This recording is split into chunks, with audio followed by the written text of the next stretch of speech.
मोहतरमा शहीद और भुट्टो शहीद के मानने वालों, सिंध धरती के बेटों, आपको सिंध की बेटी, सिंध की बहन मरियम नवाज शरीफ की तरफ से अस्सलाम अलैकुम।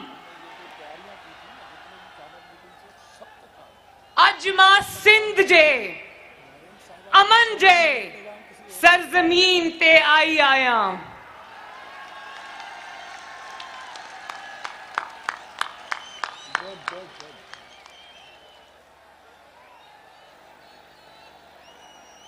लाड़काना वालों, आज आपकी बहन मरियम नवाज शरीफ आपके लिए मोहम्मद नवाज शरीफ और मोहम्मद शहबाज शरीफ का मोहब्बत भरा सलाम लेकर आई है। जिस मोहब्बत, शफकत और इज्जत से आपने मेरा इस्तकबाल किया है, मैं आपकी बहुत बहुत शुक्रगुजार और एहसानमंद हूं। बहुत बहुत शुक्रिया। और मैं खसूसी तौर पर जनाब आसिफ अली जरदारी साहब का, बिलावल भुट्टो मेरा छोटा भाई उसका, अपनी बहनों आसिफा का, बख्तावर का और अदी फरियाल का बहुत बहुत शुक्रिया अदा करती हूं कि उन्होंने बहुत अपनायत से, अकीदत से, मोहब्बत से मेरा इस्तकबाल किया। कल जब मैं,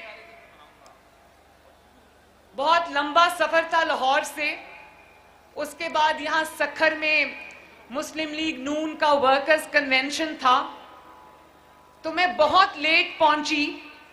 लेकिन जब मैं रात के 1:30 बजे नौडेरो हाउस पहुंची तो मैंने देखा कि रात के 1:30 बजे सर्दी में मेरा भाई बिलावल भुट्टो जरदारी, आसिफा भुट्टो और अदी फरियाल मुझे लेने के लिए दरवाजे के बाहर खड़े थे।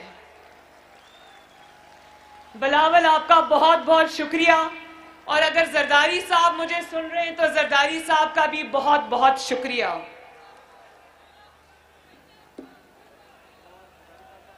और मुझे अपने घर में ठहराने का भी शुक्रिया। मुझे अब एक बात याद आ रही है कि जब बिलावल भुट्टो ने पिछली दफा मुझे कराची में कारसाज के जलसे में बुलाया था, तो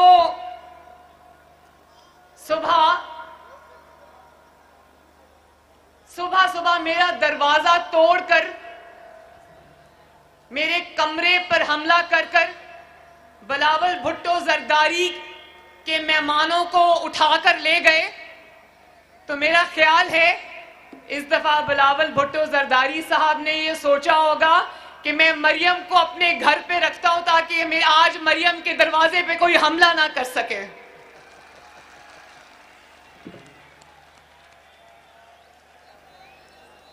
मुझे आज खुशी भी है कि मैं शहीद मोहतरमा बेनजीर भुट्टो के मज़ार पर हाजिरी देने आई हूं, लेकिन मुझे अफसोस भी है, दुख भी है कि पाकिस्तान की नहीं बल्कि आलमे इस्लाम की पहली खातून वजीर आजम शहीद मोहतरमा बेनजीर भुट्टो को अपनी जिद्दोजहद में जान से हाथ से जान गंवाना पड़ी।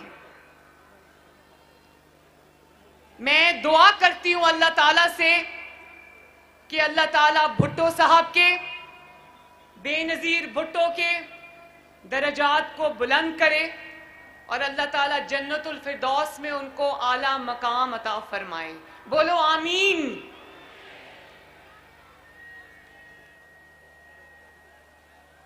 मैंने सुना था कि सिंधियों के दिल भी बड़े होते हैं और सिंधियों के दस्तरखान भी बड़े होते हैं।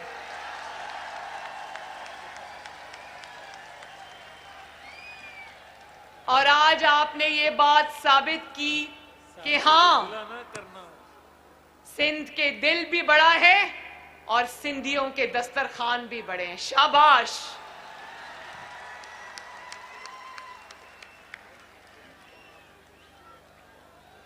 लाड़काना वालों,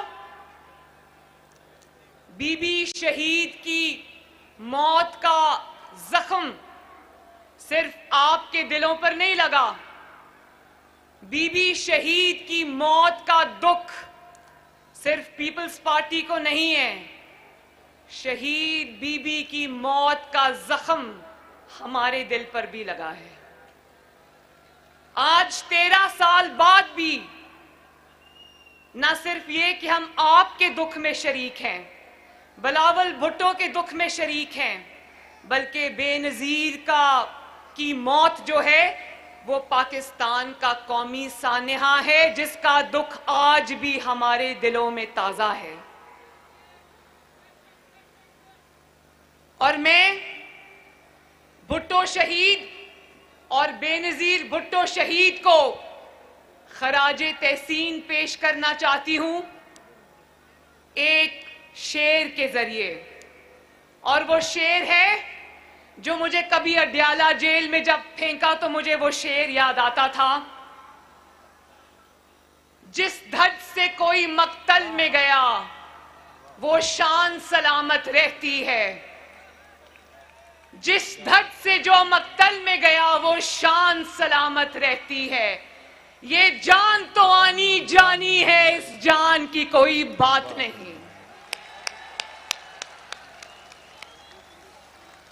भुट्टो के कातिल और बेनजीर भुट्टो के कातिलों का आज कोई नाम लेवा भी नहीं है, लेकिन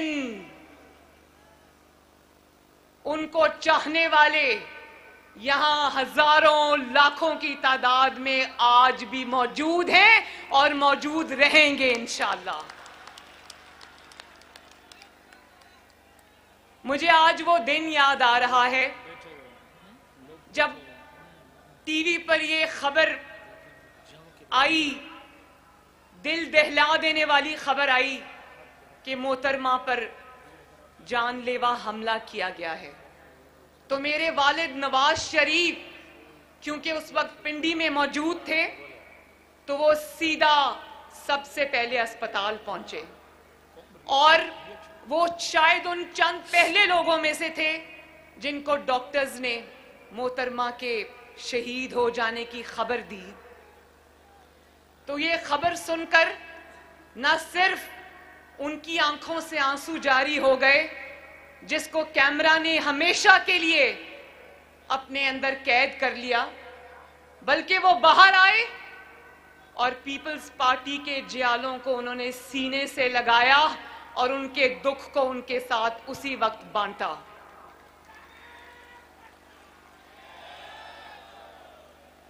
और मैं उस दिन घर से बाहर थी कहीं लाहौर में, तो मेरी वालदा का मुझे फोन आया और उन्होंने कहा कि मरियम तुम कहाँ हो? मैंने कहा कि मैं बाहर हूं। तो उन्होंने कहा घर वापस आ जाओ, बहुत बड़ा हादसा हो गया है, बेनजीर भुट्टो की शहादत हो गई है।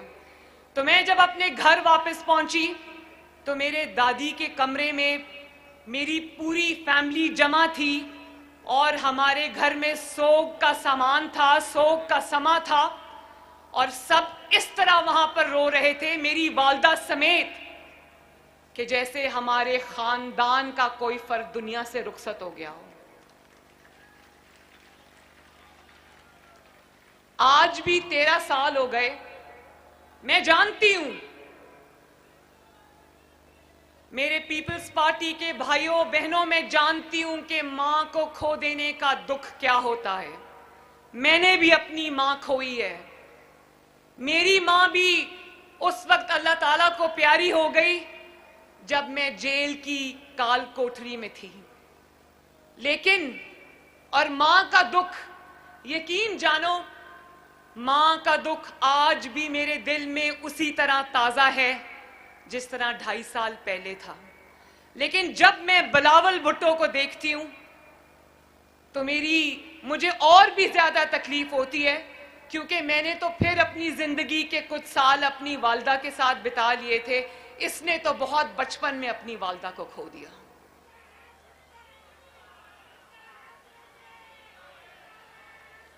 और मैं एक और सियासी निस्बत के अलावा बेनजीर भुट्टो शहीद से मेरी एक और निस्बत है। आज मैं जियालों से अपने दिल की बातें कर रही हूं।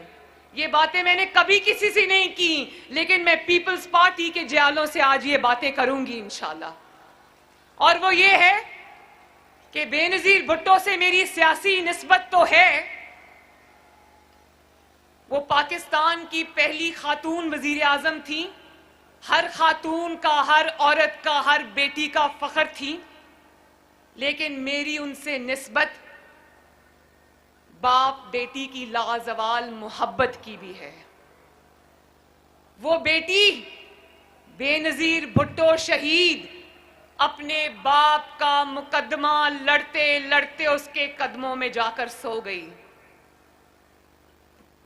और इसी तरह मेरा भी दिल करता है कि मैं अपने बाप के नजरिए के लिए, जो पाकिस्तान को मुत्तहिद रखने का नजरिया है, जो पाकिस्तान के अवाम के वोट को इज्जत देने का नजरिया है, अगर मुझे अपने बाप से इतनी मोहब्बत है, उसके नजरिए से इतनी मोहब्बत है, अपने मुल्क से इतनी मोहब्बत है कि उसके लिए मुझे अपनी जान का नजराना भी देना पड़ा, तो मेरी नजर में वो एक बहुत हकीर नजराना होगा।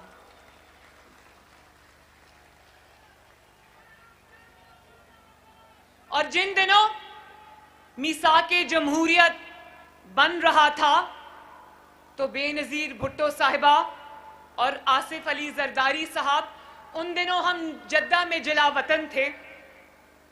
तो मेरी पहली मुलाकात थी बेनजीर भुट्टो शहीद से।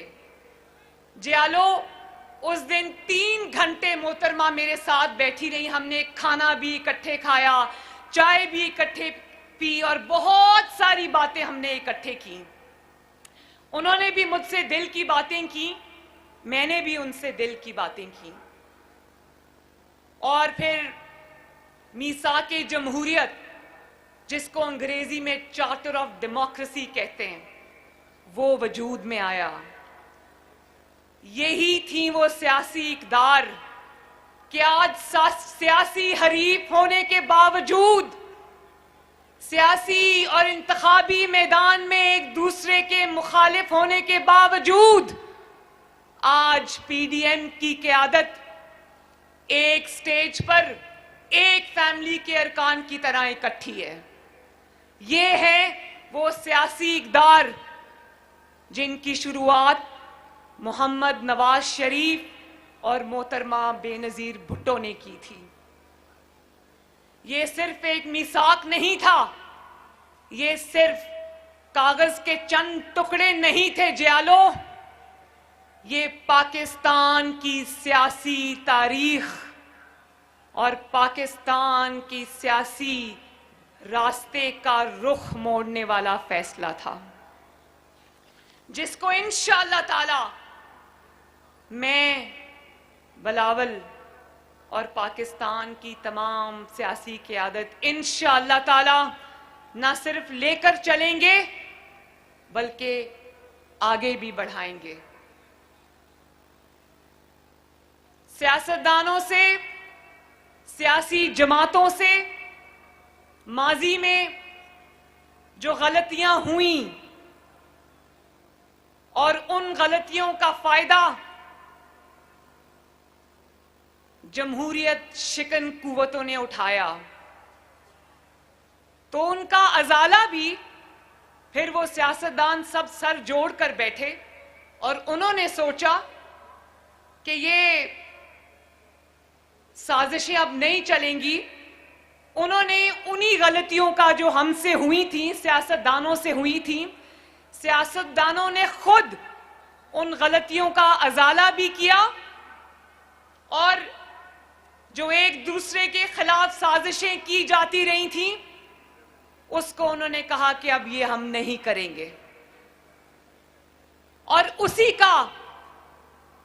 का समर आज पाकिस्तान को मिला पहली बार ये हुआ कि जमहूरी हुकूमतें, आपके वोट से आने वाली हुकूमतें अपनी मुद्दतें पूरी करने लगी।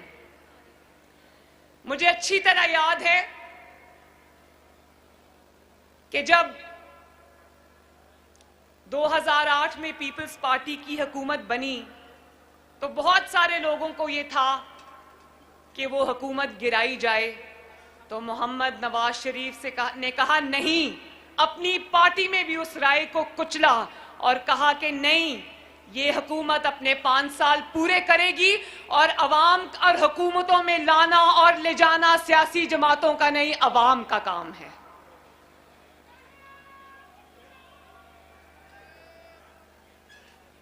और जब सियासी जमातें अपनी हुकूमतें पूरी करने लगी, जब जमहूरियत पनपने लगी, तो कुछ कुव्वतों को, जिनको डिवाइड एंड रूल सूट करता था, उनको तकलीफ होने लगी। तो फिर हमने देखा कि सियासी कूड़ा इकट्ठा करके जनरल पाशा ने एक जमात बनाई जिसका नाम है पाकिस्तान तहरीके इंसाफ।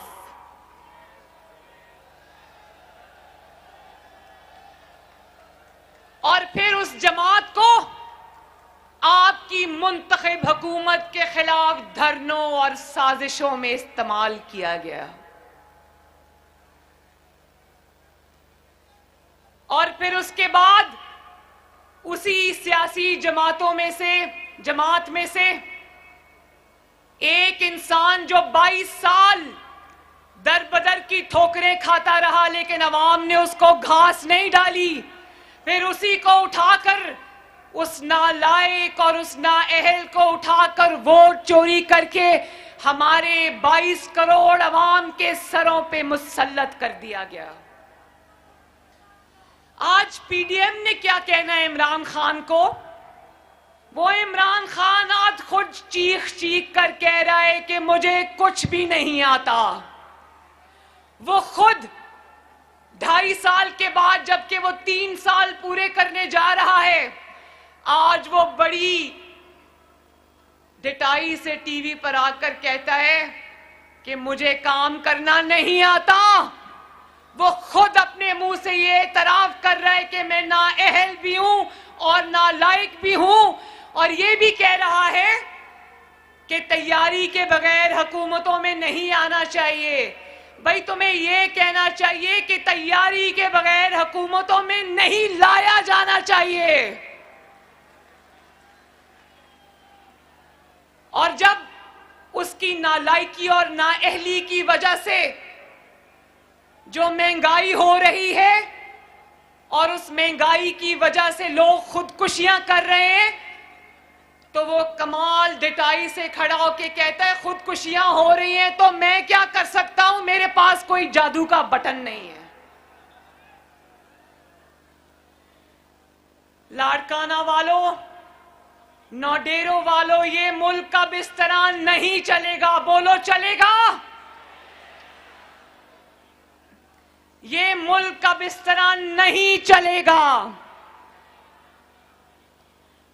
कोई मुल्क तोड़े तो भी मासूम, कोई आईन तोड़े तो भी मासूम, कोई सियाचिन गवा दे तो भी मासूम,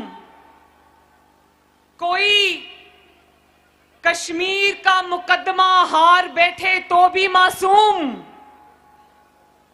कोई अपना हल्फ तोड़कर सियासत में दखल अंदाजी करे तो भी मासूम, कोई अपने मुखालिफिन को कत्ल करा दे तो भी मासूम, कोई अपने सियासी मुखालिफ को जेल में डालकर उसको मौत के दहाने तक पहुंचा दे तो भी मासूम, कोई अरबों रुपए की करप्शन करे। पिज्जा वाले को जानते हो ना? क्या नाम है पिज्जा वाले का? आवाज नहीं आई, ऊंची बताओ, क्या नाम है पिज्जा वाले का? और जोर से, लाड़काना वालों, क्या नाम है पिज्जा वाले का?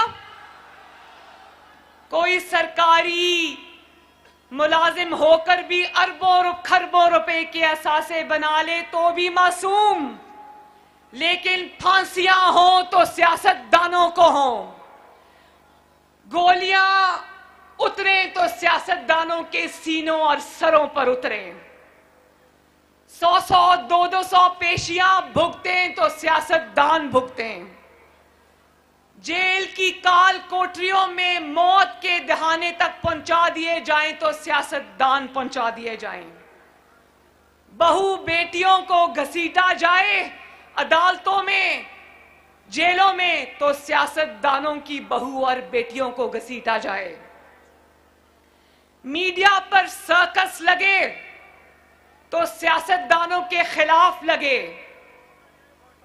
किरदार कुशी हो तो सिर्फ सियासतदानों की हो, लेकिन याद रखो कि नजरिए को फांसी नहीं लग सकती,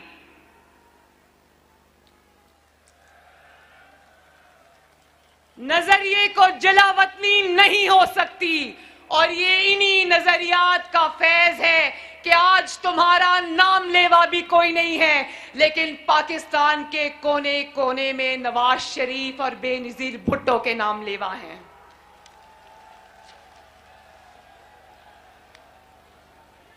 और आईन के कातिल और बेनजीर भुट्टो शहीद का कातिल मुशर्रफ, उसको पाकिस्तान में लाने की बात तक नहीं होती।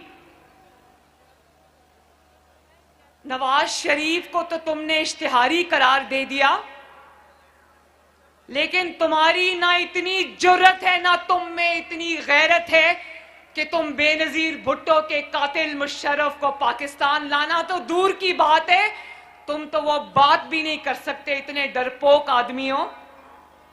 जिस अदालत ने मुशर्रफ को आईन रोंदने की जो उसने गुनाह किया था, उस पर उसने मुशर्रफ को जब फांसी की सजा सुनाई तो लाड़काना वालों, उस अदालत को जिसने कमाल बहादुरी दिखाते हुए बेनजीर भुट्टो के कातिल और आईन पाकिस्तान के कातिल मुशर्रफ को फांसी की सजा सुनाई थी, उस सजा सुनाने वाली अदालत को ही फांसी चढ़ा दिया गया।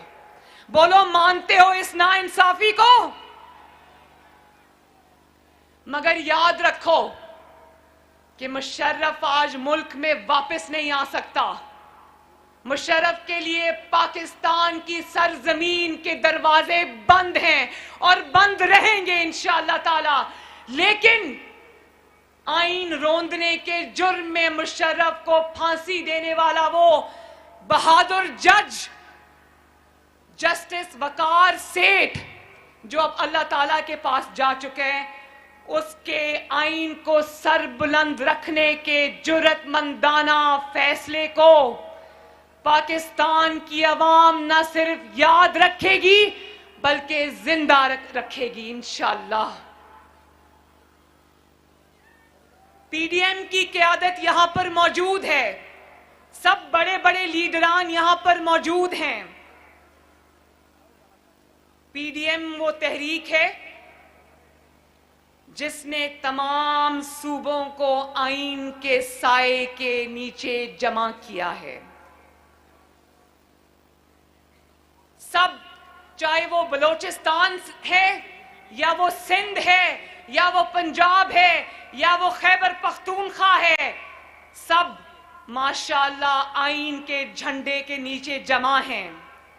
और एक शख्स, सिर्फ एक शख्स, एक हारा हुआ शख्स, एक शिकस्त खोरदा शख्स, एक नाकाम शख्स, अवाम का मुजरिम शख्स पीडीएम से एनआरओ की भीख मांगता हुआ नजर आ रहा है। बोलो लाड़काना वालों, इमरान खान को एनआरओ दोगे? क्या इमरान खान को एनआरओ देना चाहिए? एक शख्स अकेला खड़ा हुआ नजर आ रहा है, अकेला। नाकाम है, हारा हुआ है, इसलिए अब किसी को कभी कोई मैसेज भेजता है, कभी कोई अपना मैसेंजर भेजता है। शहबाज शरीफ साहब से मिलने के लिए खानदान वालों को हफ्ता हफ्ता इजाजत लेनी पड़ती है, लेकिन इनका मैसेंजर जो एनआरओ की भीख मांगने ये आते हैं तो इनके लिए जेलों के दरवाजे खोल दिए जाते हैं, इजाजत की भी जरूरत नहीं पड़ती।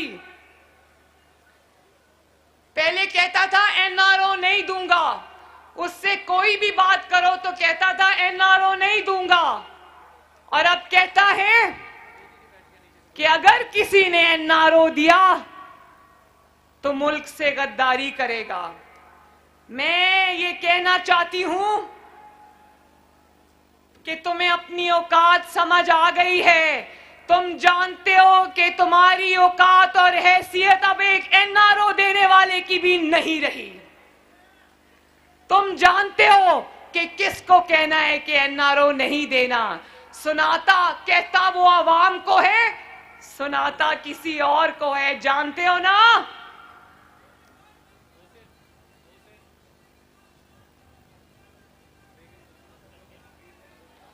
इस महंगाई को घर भेजने के लिए इमरान खान को घर भेजना बहुत जरूरी है, ये सुन लो।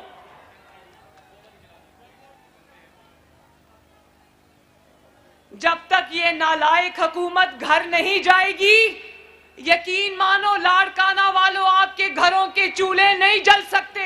इसलिए पीडीएम का साथ दो और इस नालायक और नाअहल इमरान खान को घर भेजो। साथ हो ना। और फिर कहते हो कि ऑपोजिशन फौज को बदनाम कर रही है। ऑपोजिशन जब महंगाई की बात करती है तो कहते हो ऑपोजिशन फौज को बदनाम कर रही है। ये पहला सियासतदान है जिसका नाम इमरान खान है, जिसने इंडिया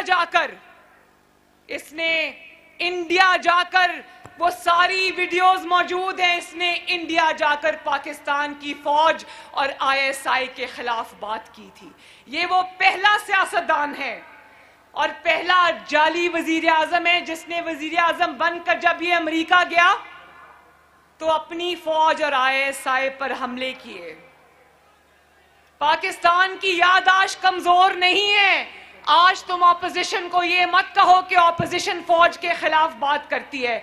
ऑपोजिशन और पाकिस्तान की आवाम के पास तुम्हारी वो सब वीडियोस मौजूद हैं जिसमें तुमने फौज के ऊपर सीधे सीधे हमले किए हुए हैं।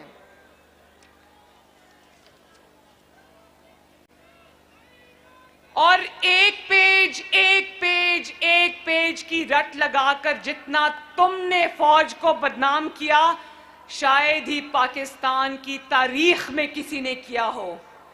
और जब रोटी, अभी किसी ने महंगाई की बात की थी ना, जब रोटी 30 रुपए की हो जाती है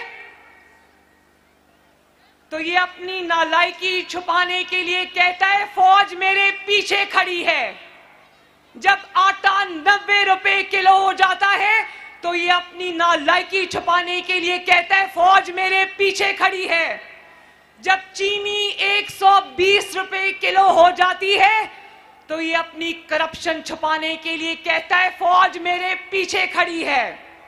जब एलएनजी पर ये 122 अरब का डाका डालता है, एलएनजी को टाइम पर सस्ती एलएनजी नहीं मंगवाता, और आपको जब महंगी एलएनजी मिलती है, आपके घरों में जब गैस की शॉर्टेज होती है और चूल्हे नहीं जलते, और जब अवाम का ये महंगाई से कचूमर निकालता है तो कहता है फौज मेरे पीछे खड़ी है। तुम ज्यादा सियाने बनने की कोशिश न करो।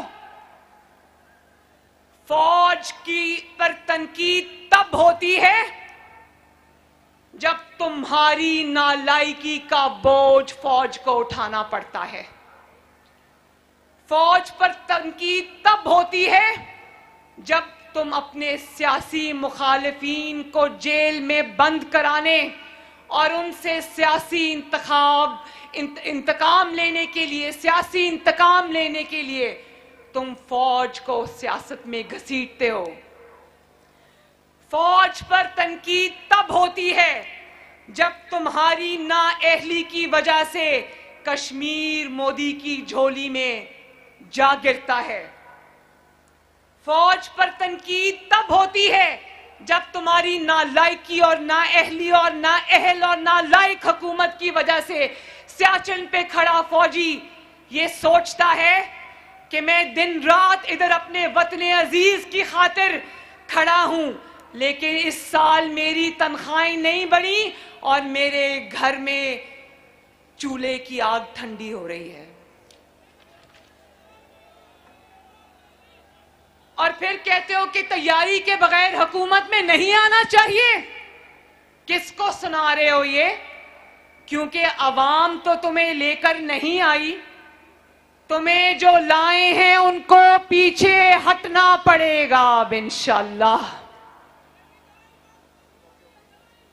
दवाई भी महंगी हो गई है ना। ये सुनो, खुदा के वास्ते बेरहम आदमी इमरान खान, ये सुनो कि अवाम किस तरह बिल बला रहे हैं। मुझे पता है कि जो दवाई आज से 3 साल पहले 200 रुपए की थी, अब 500 रुपए की है, 600 रुपए की है। मैं जानती हूं।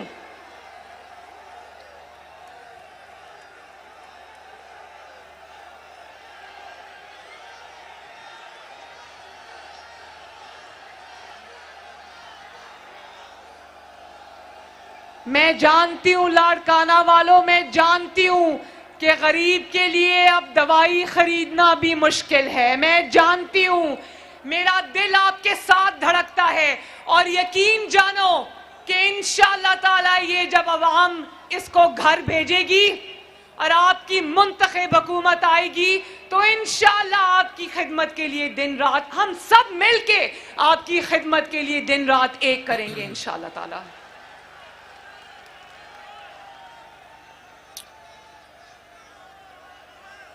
और कहते हैं कि ये फौज को कहते हैं कि मेरी हुकूमत का तख्ता उल्टो।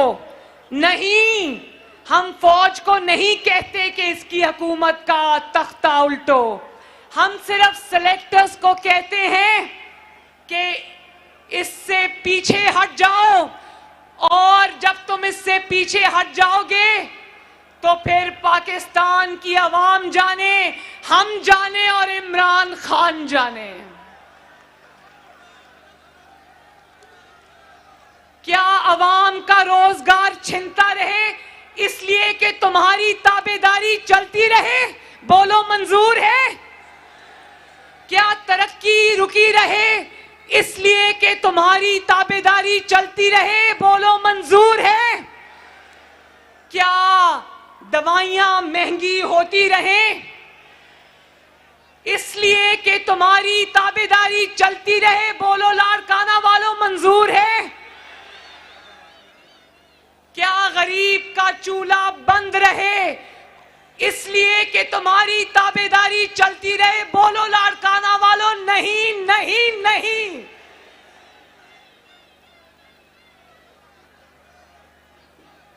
आटा, बिजली, गैस लूट मार तुम करो इसलिए कि तुम्हारी ताबेदारी चलती रहे? बोलो लाड़काना वालों, क्या ये बात सही है या नहीं सही? तुम्हारी हालत काबिले रहम है। देखो, एक मजे की बात बताती हूं, तुम्हारी हालत काबिले रहम है। मर्दान के रैली के अंदर बिलावल भुट्टो नहीं आ सका, तो उस दिन इसकी जो ज़हनी हालत है इमरान खान की, इतना कमजोर है ये आदमी कि ये दूरबीन लगाकर पीडीएम के जलसे देखता है और स्टेज पे दूरबीन लगा के देखता है कि कौन सा लीडर बैठा है, कौन सा नहीं बैठा। और अगर मर्दान के जलसे में बिलावल भुट्टो जरदारी नहीं आ सकता तो ये रात को खुशी से उछलता है कि हा बिलावल भुट्टो जरदारी नहीं आया, पीडीएम में लड़ाई हो गई है। और आज ये कहेगा कि मौलाना फजलुर रहमान नहीं आ सके, पीडीएम में लड़ाई हो गई है। कल को ये देखेगा कि किसी रैली में मरियम नवाज नहीं आ सकी तो तालियां बजाएगा कि आहा हा हा हा हा पीडीएम में लड़ाई हो गई, और फिर कहता है कि इन बच्चों की अहलियत क्या है। मैं बताऊं इन बच्चों की अहलियत, तुम्हारे से उम्र में आधे हैं, बच्चे तो नहीं हैं, लेकिन इन बच्चों ने तुम्हें तिगनी का नाच नचा दिया है। इन बच्चों ने तुम्हारी रातों की नींदें हराम कर दी हैं। और एक और बात, इसलिए कि ये बच्चे आज तारीख की सही सिमत में खड़े हैं और तुम अकेले इसलिए हो। और फिर जब ये बच्चे तुम्हें ललकारते हैं तो अपने बड़ों के पीछे छाके छुप जाते हो और कहते हो कि ओहो मुझे इन बच्चों से बचाओ, ये बच्चे मुझे लेके बैठ जाएंगे। बड़ों से जाकर इन बच्चों की शिकायतें लगाता है। हम सब जानते हैं, इतने सियाने ना बनो, पाकिस्तान की आवाम तुमसे ज्यादा सियानी है। इन बच्चों की सबसे बड़ी क्वालिफिकेशन ये है कि इन बच्चों के साथ अल्हम्दुलिल्लाह पाकिस्तान की अवाम खड़ी है।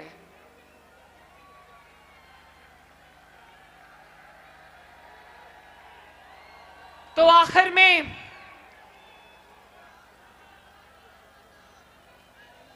इंशाअल्लाह पीडीएम के अंदर फूट डलवाने का तुम्हारा ख्वाब कभी पूरा नहीं होगा। ये ख्वाब तुम दिल में लिए इंशाअल्लाह ताला हुकूमत से रुखसत हो जाओगे। कान खोल कर सुन लो, तुम्हारी जंग पीडीएम से नहीं है, तुम्हारी जंग इन 22 करोड़ अवाम से है जिनके ऊपर तुम बिजली और कहर बन के टूटे हो। और ये जंग इंशाअल्लाह ताला पाकिस्तान के अवाम जीत चुके हैं। ये जंग मैं आज ऐलान करती हूं कि ये जंग ताबेदार खान, ये जंग तुम हार चुके हो। आखिर में एक दफा फिर चलो एक बात लाड़काना वालों मुझे बता दो कि अगर बिलावल भुट्टो जरदारी साहब और पीडीएम आपको इस्लामाबाद आने की कॉल देगी तो आओगे? और जोर से आओगे? मेरी जो माएं, बहनें, बेटियां, सिंध धरती की बेटियां यहां पर खड़ी हैं, मैं उनको मोहब्बत भरा सलाम अर्ज करती हूं। मैं एक दफा फिर पाकिस्तान पीपल्स पार्टी का, लाड़काना के अवाम का और सिंध की धरती के गयूर लोगों का तहे दिल से शुक्रिया अदा करती हूं। सिंध धरती जिंदाबाद, पीडीएम जिंदाबाद, लाड़काना के अवाम जिंदाबाद, जमहूरियत के मतवाले जिंदाबाद, पाकिस्तान पाइंदाबाद। बहुत बहुत शुक्रिया।